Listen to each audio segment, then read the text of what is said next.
1, 2, 3, 4.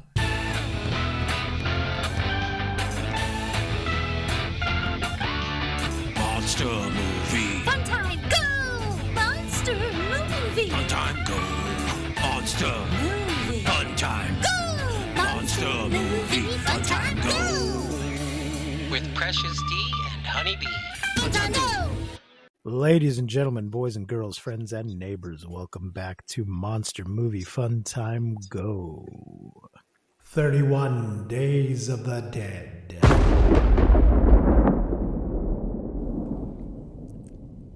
Day 5. My guest today is my good friend, Buddy Fazio. Welcome back, buddy. Hey, what's up? What's up is not this movie. It is it is down. It is good God. Today's movie. Best movie ever. Best movie ever. This is something called Automaton Transfusion. There are no automatons, nor are there any transfusions at any point in this film. Buddy, let me explain. I owe you an apology. This is a bad movie, ladies and gentlemen. It is bad. But let me explain why I was under the impression that it might be a good movie and something for us to do during our 31 Days of the Dead. This movie's been sitting on my shelf for years. I bought it at a a pawn shop, and it had a cool looking cover. It's released by Dimension Extreme, which is a division of Dimension Films. Those are the guys that released the Scream movies and a number of other not bad movies. This version says unrated and undead.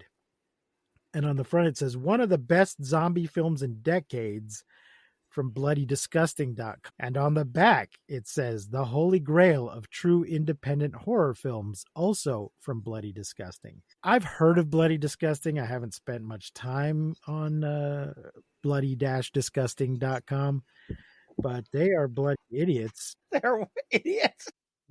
And let me read the description of the movie. Ripping jaws, snapping bodies, and devouring men, women, and children.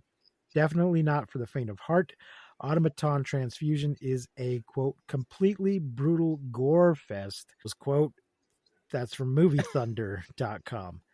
Shockingly redefines the zombie genre. Oh my God. What the hell, man? They were watching a completely different movie.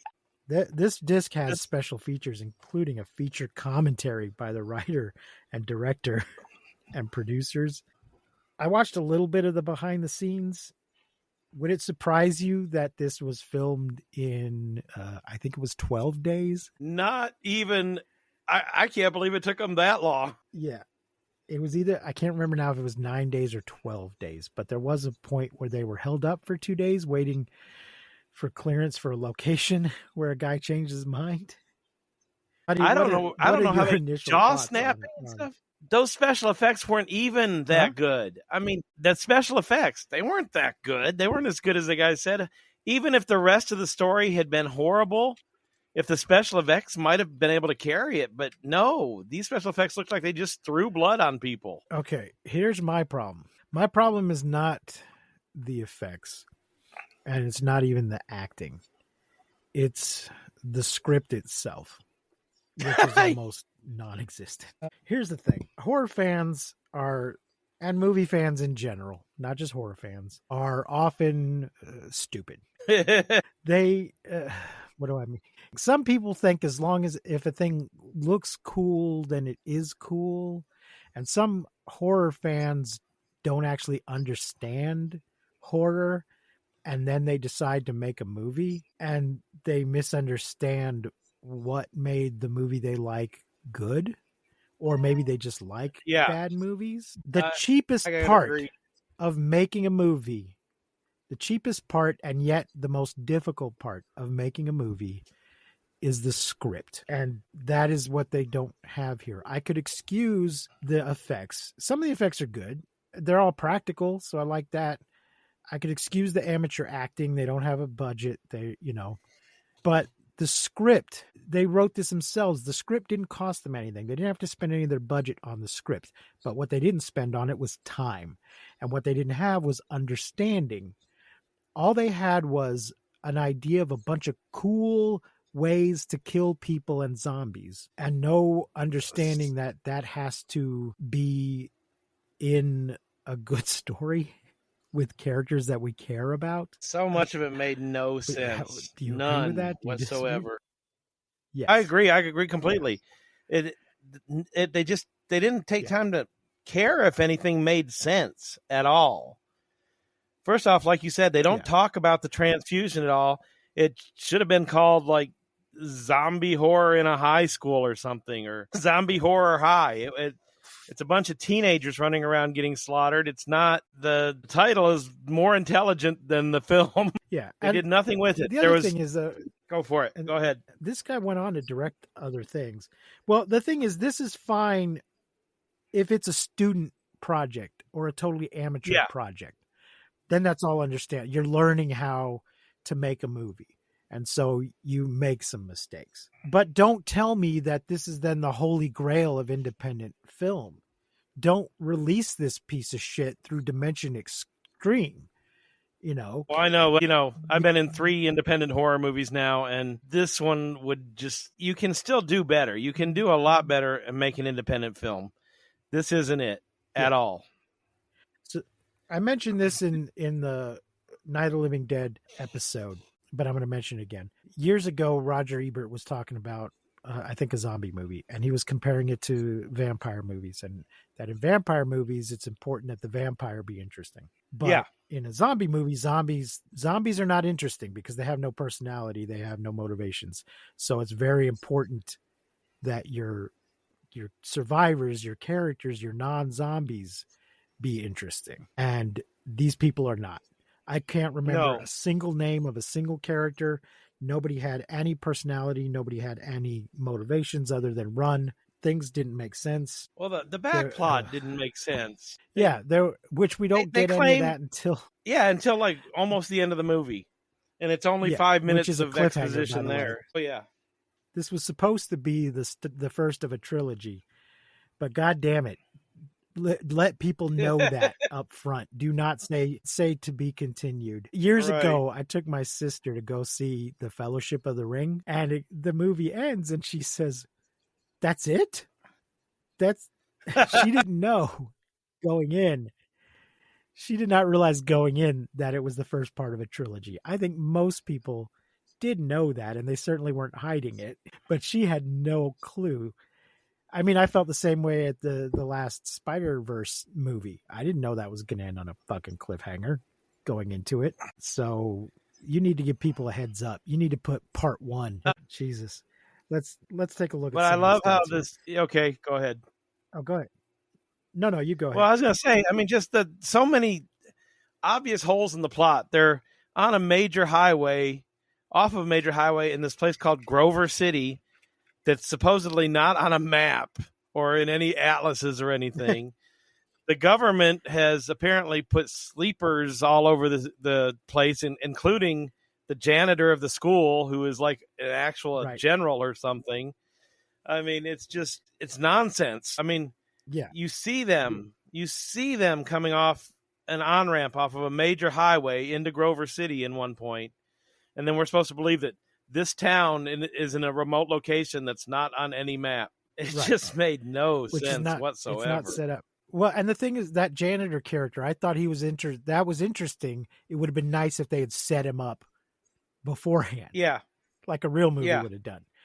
A real movie, we would have met that janitor, maybe earlier on when people were getting killed in the school. That'd be a good point to introduce the janitor to come in and clean up the blood. Or just the kids. He could have explained the whole automaton thing. He could have explained the backstory. He could have given us the exposition we needed. Yeah, maybe it's call the movie that somewhere, but I couldn't find any explanation of that title anywhere because it's not in the movie itself. No, I understand that they're doing an army experiment or a military experiment so that they can have the dead people fight battles instead of having the living people go out to war. But I mean, that's like 2 sentences in the entire thing. It wasn't built around that, No, there's a whole thing with I guess he's the main character with his dad being a mortician who's actually in And on this draining the blood. experiment and is trying to, and is working on an antidote, a vaccine or an antidote or something to for this. And I'm like, and serum. it's not That's what fully they call it, explained. serum. It's his But father there is no invented a transfusion. serum, right? But if his dad invented the serum to deal with this, because that's at the end they're going to go try and get it, or why didn't he take the serum? Why didn't his father? Why wasn't he regularly? His father knew that this situation was going on in the town. That's why they were there. Once he had the serum, he should have been regularly taking it and giving it to his family. That's very true. All right, let's do our stats here. It's from It's from 2006. It's directed by Stephen C. Miller and written by Stephen C. Miller. The cast is Garrett Jones as Chris, Juliette Reeves as Jackie, William Howard Bowman as Scott, Owen Busaid as Tim, Ashley Elizabeth Pierce as Simone, Kendra Farner is how it's listed here. That's got to be a mistake.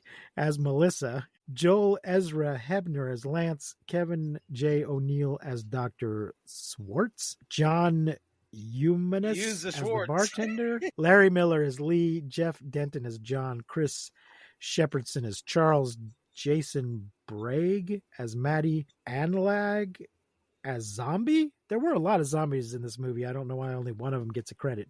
Yeah, Not a single one of those people. Not a single one of these people has a Wikipedia page. The director does, and one of the producers, but none of these actors. They were never in anything else, I'm guessing. Stephen C. Miller went on to direct the remake of Silent Night, Deadly Night in 2012. It says he has directed films starring notable actors such as Bruce Willis, Sylvester Stallone, Nicolas Cage, John Cusack, Aaron Eckhart, Giancarlo Esposito, and Dave Bautista. This was his first movie, obviously. Yeah. This was his first piece of shit. Movie. Silent Night, the remake of Silent Night, Deadly Night, which is just called Silent Night, that's got fucking Malcolm McDowell in it. He did Escape Plan 2. Something called Werewolves that came out this year. Oh, that hasn't come out yet. It says 2024, but the budget, it just says TBA. Margot, I don't know what that is. Line of Duty, First Kill. But he's done stuff. He's gotten work. I mean, this is his first film, and that's understandable. But just, I don't know who these idiots are that think this is some masterpiece. This is a mediocre first effort that shows he can point a camera and do some special effects. Right. He should not. I'm guessing that he did not write any of these other movies that he directed, because that's the real problem. Judas Priest. I have a few agree notes. Completely. Let's see. I wrote, I don't believe that this girl would take her shirt off in the school parking lot. Me neither. There's these three friends. We know someone who'll take her shirt off, and we're making a horror movie. And because I grew up watching 80s horror movies, there's got to be some boobs. But it made no sense. Yep, because there's always got to be tits. This is supposed to be at lunchtime in the school parking lot. So no, that is not happening. I wrote down Chekhov's brass knuckles. I thought that was the most racist part of the movie. I thought that they gave the black kid the brass knuckles. That he's just carrying them around school. Yeah. I knew that, like, okay, once we've seen them, he's going to use them. He's got to use them. And he did. But then he didn't use them again. Right. Throughout. No, he definitely did not use them again. I wrote, they took the teacher out but didn't secure the biting student. One of the kids gets infected somehow and starts to turn during class and attacks the teacher. And then we see paramedics removing the teacher on a stretcher, but no police or school security or anyone has secured the student who wounded the teacher. Yep. So after they take the teacher out of the room, then the student comes running out, attacking everybody else that's standing around looking. I'm like, no, that's not. The first thing that would happen is they would pin that kid down. The other students hopefully would do something and pin that kid down before the paramedics ever got there. There's been time for someone to call why didn't the zombie attack the paramedics? Yeah. Why didn't the zombie attack the paramedics while he was getting the teacher? I mean, just ridiculous. And then another note I have is instead of brains, this movie is cheeks.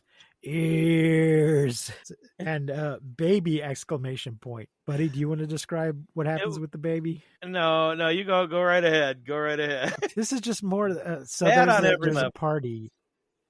There's a party that's happening, and there's a pregnant girl at the party who we have not seen up until this point. And somebody says something just in case we miss that she's pregnant. Somebody has a line about being pregnant or once the baby's born or something. And then a zombie breaks into the party and for no particular reason just shoves his hand into the pregnant woman's belly and tears the fetus out.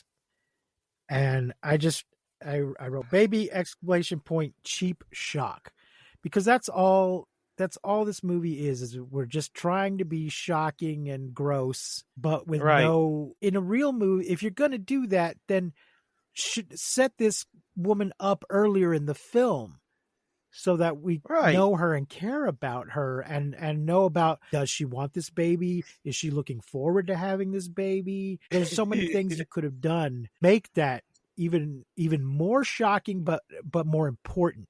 And in what it ends up being is not shocking, just like, oh, really? That's what you're doing? Okay, whatever, man. Yeah, there's a lot of that. There's 100% a lot of that throughout the movie. Yeah. I also wrote convertible, lol. Somebody tries to get away from somebody's in a convertible for the zombie attacks. Like, well, that's not going to do you any good. You're not safe in there. Oh, just again and again and again. The kills were horrible. It's just... Yeah, chainsaw to the face. It's another thing I wrote. At some point in the attack, when it's clear the whole town's under attack, they decide to go to the school, and I was also questioning that. Why? Why would you go to the school? Why did they Maybe they thought it was defensible. I don't know. It's because... But they've already seen it. Yeah, because they've already seen a zombie attack there.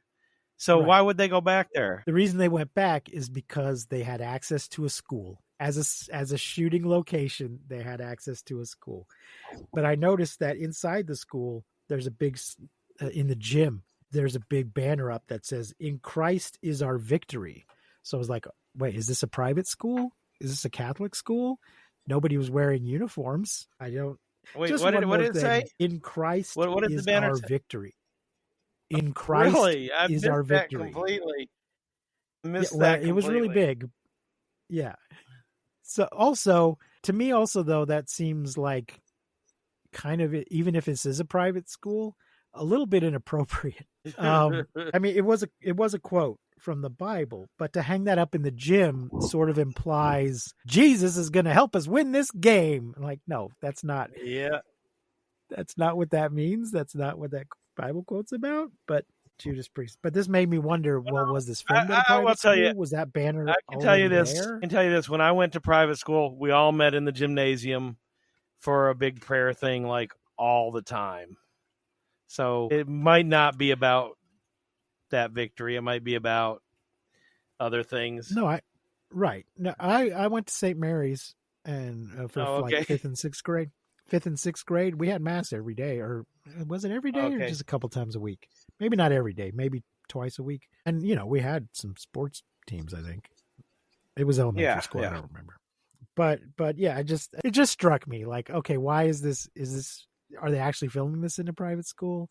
I understand why somebody thinks that's a good idea, but I would bet money though, if they were filming it in a private school, the private school didn't know exactly what was going on. Yeah. So, 9 days. I did write down. It was shot in 9 days, but apparently they had a delay waiting for this location. They had it lined up to film in some guy's house. He had a number of rental houses, and they had rented the house for a couple of days. And then for some reason, when they get there, the guy has changed his mind and he's all being belligerent and stuff. And they're like, but we have a contract. And he's like, where? It's like, I don't have it on me. And he's on the phone trying to get the guy who's the producer who's got the contract. And it just, I was like, so was that 9 days total? Or was part of that 9 days eaten up with waiting on this guy? So, well, I can see filming something in 9 days, but not this. Yeah. This was way too many days for this. Yeah. I wouldn't even have guessed 9 days. I would have guessed over a weekend. I would have been fine with everything. Bad. I would have been fine with the quality of everything else if the script had just been better. I would have been much more forgiving. Right. Like, okay, he had no budget. It's a bunch of amateur actors, but your script should have been better. Well, let's talk about that to be continued ending. Because they're going in, they're trying to get that cure, right? Everyone else, every other main character is dead by this time. There's just 2 of them. Yeah. Surrounded by a horde of zombies, and they can't get into the building, and that's the to be continued. Yeah. I mean, it's like, where do you go from there? Where do you go for a second script? You've killed every other main character. Well, it's just somebody else comes driving up in a car, in a Jeep, and mows them down or something. Well, there you go. Some Deus Ex Machina comes down. But yeah, that was one of the most irritating parts when it said to be continued. I was like, what?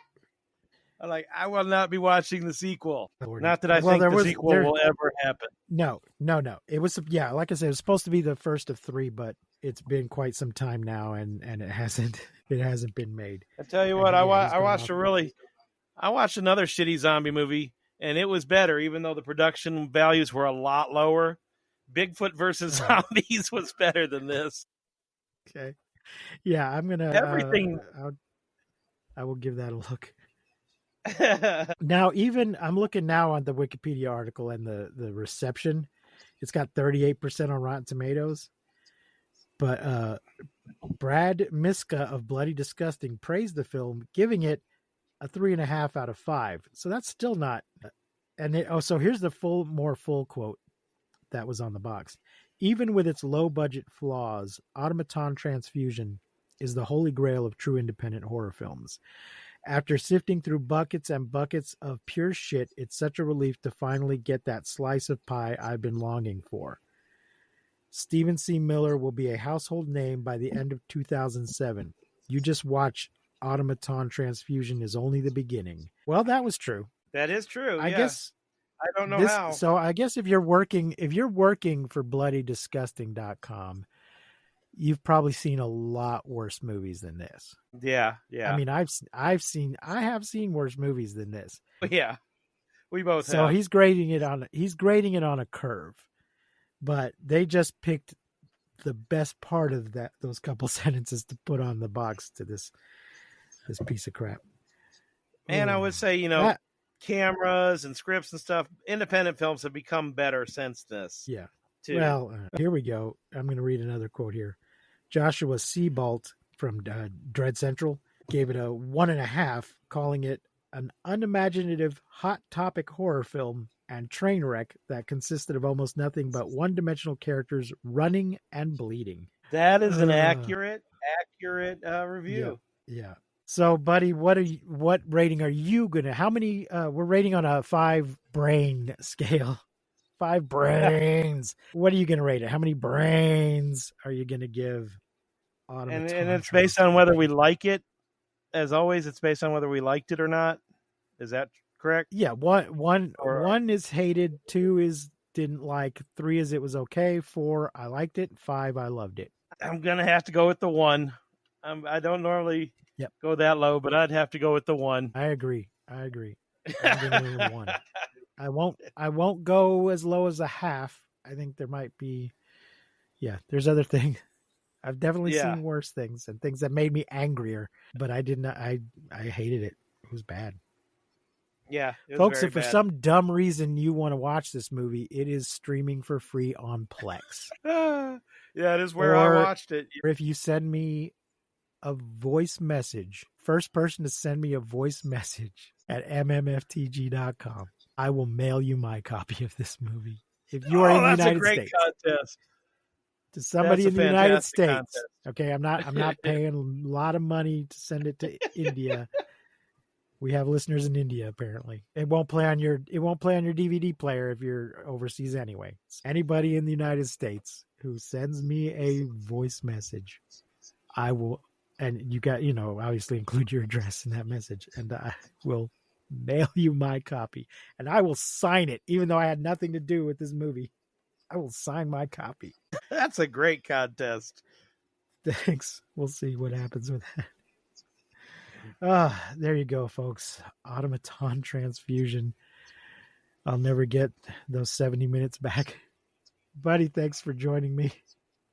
You're welcome. You're welcome. Folks, if you enjoy the show, please like and subscribe, rate and review wherever it is you're listening to us. If, as I said, mmftg.com is where you can find links to all our things and send us messages. I think the voicemail is on there. There used to be a voice link on Anchor, but I don't think that exists anymore. Now, I won't go all into that.